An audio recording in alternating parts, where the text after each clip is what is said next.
इन 3 कानूनों में से एक है आवश्यक वस्तु अधिनियम में संशोधन का कानून। ये आवश्यक वस्तु अधिनियम या कानून 50s या 60s से चला आ रहा है, जिसके तहत सरकार को जो आवश्यक वस्तुएं समझी जाती हैं वो सरकार अलग अलग समय पे नोटिफाई करती है कि क्या आवश्यक वस्तु है क्या नहीं है। उन आवश्यक वस्तुओं की कीमतें, उनकी उपलब्धता और उनके उत्पादन वगैरह पे दखल दे सकती है, नियंत्रण कर सकती है।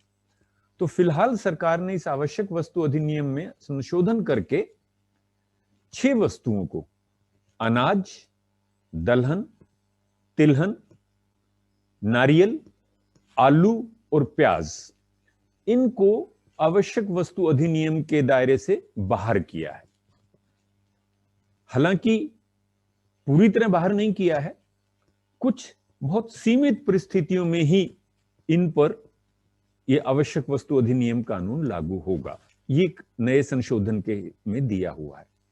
परंतु वो जो सीमित परिस्थितियां हैं जिनमें इन 6 वस्तुओं पर आवश्यक वस्तु अधिनियम कानून लागू होगा, तब भी ये कानून उन कंपनियों पे लागू नहीं होगा जो कृषि उत्पादों की प्रोसेसिंग वगैरह से जुड़ी हुई हैं, इनके एक्सपोर्ट वगैरह से जुड़ी हुई हैं। वो परिभाषा देखी जा सकती है।